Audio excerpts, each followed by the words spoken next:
Hello and welcome to Economic Forum, where we discuss various issues affecting our economy in Zimbabwe. These can be issues to do with ICTs, which is information communication technologies, to do with health, to do with mining, and also to do with energy. We bring them to Economic Forum in order to see how they impact on our economy. My name is John Masugu. The Rural Electrification Fund, which is also known as the Rural Electrification Agency, was established in order to electrify our rural areas and enable people to have access to electricity, and thus leaving no one behind, as our mantra says from His Excellency the President. So we want to discuss that. How it has gone in electrifying the rural areas and the benefits thereof. And we've invited the Acting Chief Executive Officer of the Rural Electrification Fund, and that's Mrs. Felister Makumbinde. Welcome, ma'am. Thank you, Mr. Masuku. This started a long time ago, but it's now a standalone. Give us the history and why it was established as a standalone. It started as a department with the mandate of electrifying the rural areas, whilst the other departments had mandates of electrifying the urban areas.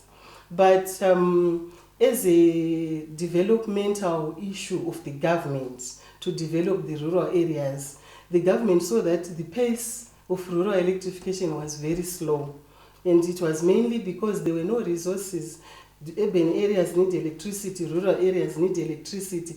And obviously when you look at the two, you would feel that let's prioritize urban areas, then we go to the rural areas. But so the pace was not satisfactory to the government, and they decided to make it a standalone unit with a sole mandate of providing universal access to modern energy services in the rural areas. With the President's mantra of leaving no place and no one behind, how far have you gone in electrifying almost all the rural areas in the country?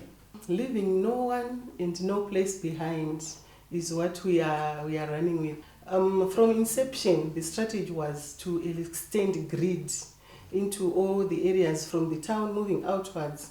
And the strategy was to electrify institutions, public institutions. Maybe it's important to actually state what we mean by public institutions in the rural areas. When we say public institutions are those schools. We refer to schools, secondary schools, primary schools. We're referring to clinics, hospitals, government extension offices. We are referring to the chief's homesteads. Those are classified as public institutions. The irrigation schemes, the business centers, all those are classified as public institutions in rural areas. So the strategy was to electrify public institutions from one school to the next business center, to the next school, to the next business center, connecting all the public institutions along as we go from one provincial city outwards to the borders of Zimbabwe and the neighboring country. So whilst we have constructed the infrastructure, electrifying public institutions, linking them from one to the next, we are bringing infrastructure close to the households, because all those along those lines are now have access to electricity. They can simply connect from that same infrastructure. And along the way, initially it started as only grid. We enrolled solar. We started constructing solar mini grids, solar microgrids, and distributing solar home systems to the households. What I can say as we speak right now, we have covered 82% of all the public institutions in the rural areas. They are electrified. We are left with the 18% that we are working on, and that was initially actually our target for NDS1, to electrify every public institution by 2025. But due to funding constraints, we could not meet that target.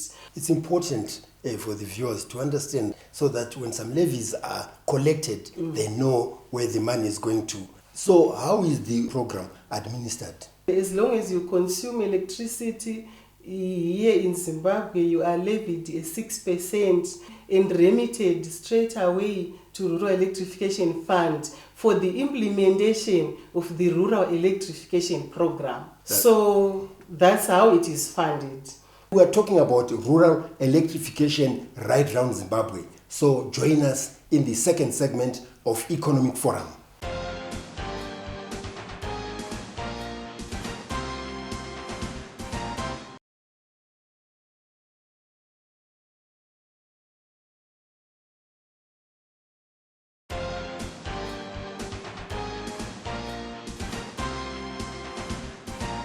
Before we went for our break, we're talking about how the Rural Electrification Fund is administered with our guest here, who is the Acting Chief Executive Officer of the Rural Electrification Fund, that's Mrs. Felister Makumbinde. Now, you were still explaining how the fund is administered, and you'd already stated that what we see on our bills is a contribution we're making to that fund. Utilizing this 6% and other funds that the agents get from other through donors, we get loans from financiers, we even enter into partnerships with development partners to implement the rural electrification program. So using those funds, we construct the electrification infrastructure in the rural areas. Like I said earlier on, that the strategy was to connect public institutions. That infrastructure we construct connecting public institutions is funded on 100% subsidy using the 6% levy.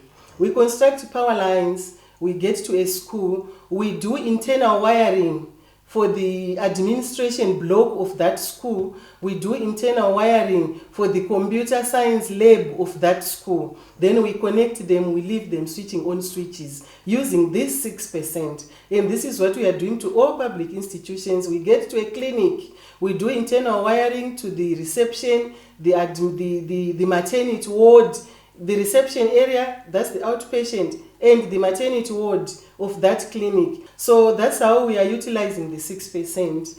And we have recently moved into solar. We are procuring the solar equipment and doing the construction of the solar mini grids, solar microgrids to connect public institutions and surrounding households using the same 6% electrification, rural electrification levy. Now, if you could just tell us about some of the projects that have sprouted out of you bringing electricity to these public places in the rural areas. There are so many benefits that accrue to the households and driving towards the achievement of our Vision 2030 as a nation. Because when electricity gets to your doorstep, it brings all sorts of development.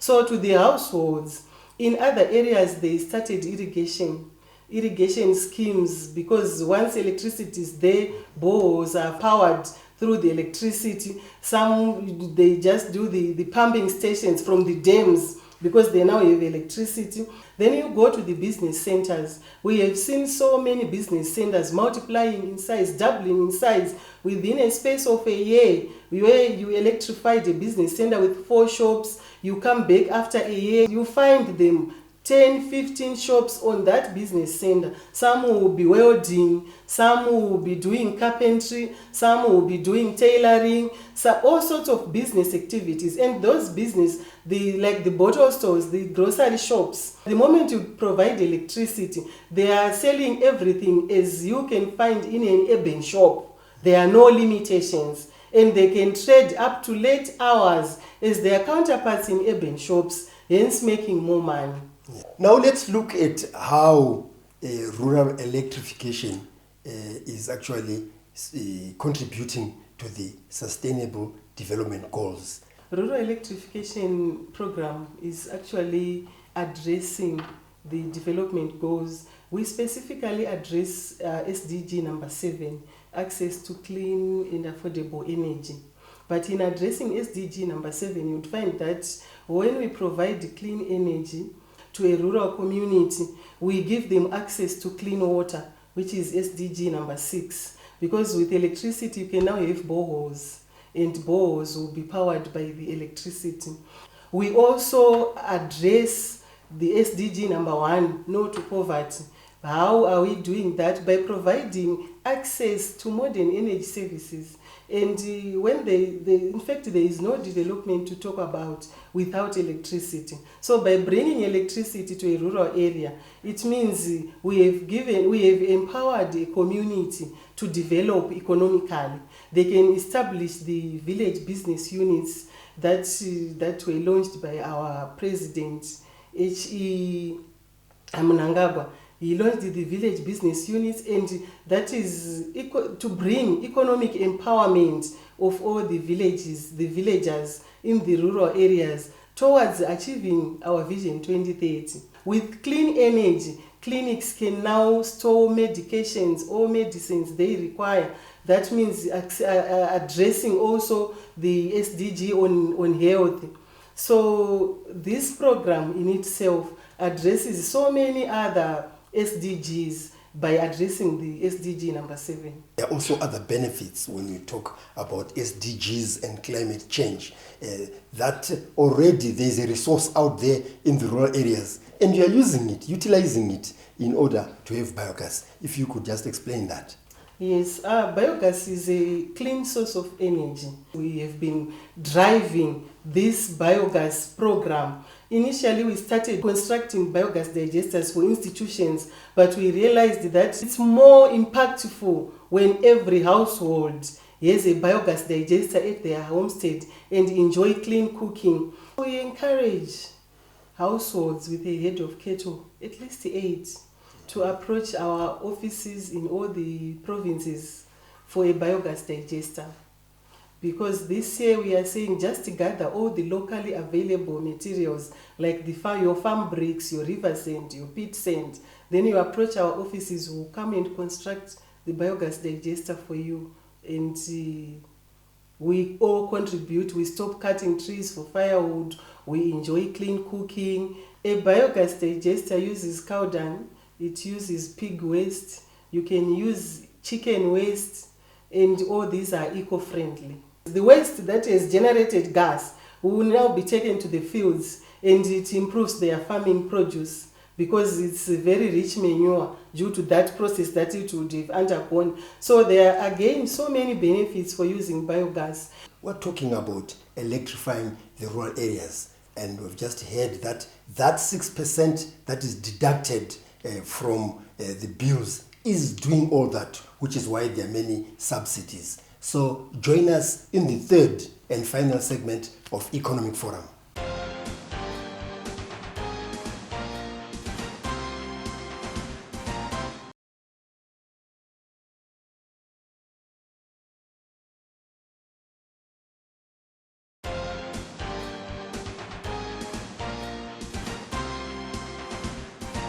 We are now in the third and final segment of Economic Forum, where today we are discussing rural electrification with the Acting Chief Executive Officer of the Rural Electrification Agency or Fund in Zimbabwe, and that's Mrs. Felister Makumbinde.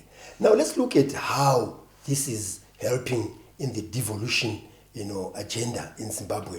On this program, we've been promoting devolution. We've been talking to ministers based out there in the provinces. Now, where do you come in supporting that? The Rural Electrification Fund is in all the rural provinces. We are established in those provinces. We are working in each and every district of all the provinces. So leaving no place and no one behind, we are getting there with electricity. Even those areas that people would least think of, that were naturally neglected due to the distances from the urban areas, the Rural Electrification Fund is getting there. And you'd find that in other areas, we will actually be opening roads to get there so that we construct a power line to electrify people in those areas. We gather people to advise that we are in your area, we will be electrifying. This project is running this power line for so many kilometers from this place to that place.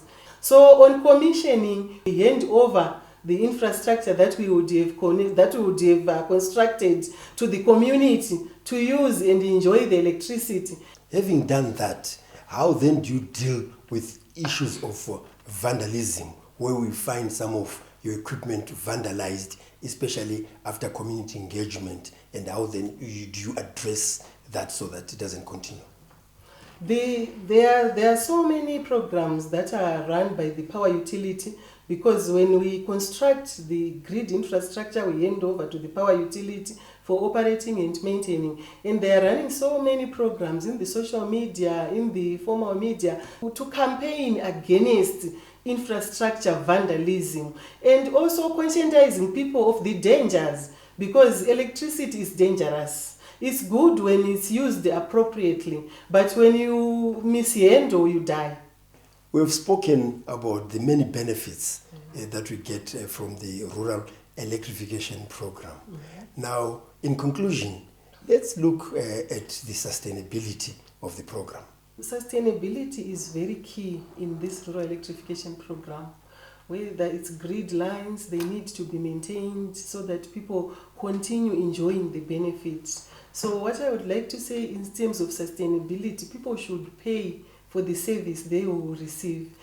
We are doing the community solar mini grids that are also benefiting the rural communities. People should pay for the electricity so that the solar plants are maintained and they continuously generate power for your benefits. So sustainability of this is mainly on people abstaining from vandalizing the infrastructure, being ready to pay for the service availed.